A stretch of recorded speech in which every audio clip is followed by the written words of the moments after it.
Nak tak saya tunjuk satu spray untuk hidung tersumbat.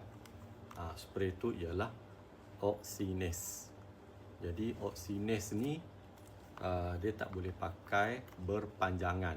Dia tak boleh pakai banyak minggu, sebulan, 2 bulan macam tu. Dia biasanya kena pakai 1 minggu sahaja kalau nak pakai berterusan. Jadi macam mana cara spray dia? Kita goncang spray 2 belah kanan, 2 belah kiri, dan kemudian sujud. Sujud ni dalam beberapa minit.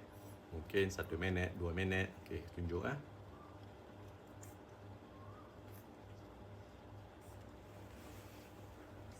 So dah 2 kanan, 2 kiri.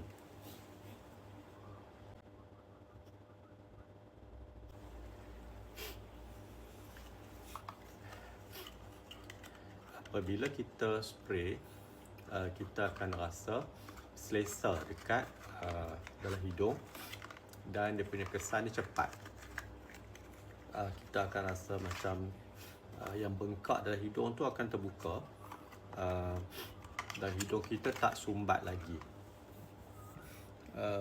Tapi macam contohnya tadi saya lambat sujud. Bila lambat sujud, jadi air ubat ni dia macam dah menitik turun dekat hidung. So dia lambat, jadi membazir lah. Jadi sebaiknya lepas spray terus sujud.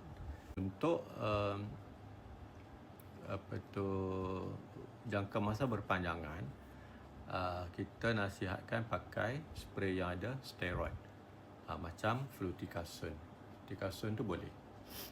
Kalau macam Oxinase ni, dia untuk jangka masa pendek, dia tak boleh berterusan. Sebab kita takut nanti bila guna berterusan, langsung tak ada apa-apa efek dah kita guna apa-apa ubat pun. Yang tu dipanggil rhinitis medicamentosa. Jadi kita tak nak jadi macam tu. Okey, semoga bermanfaat. Assalamualaikum.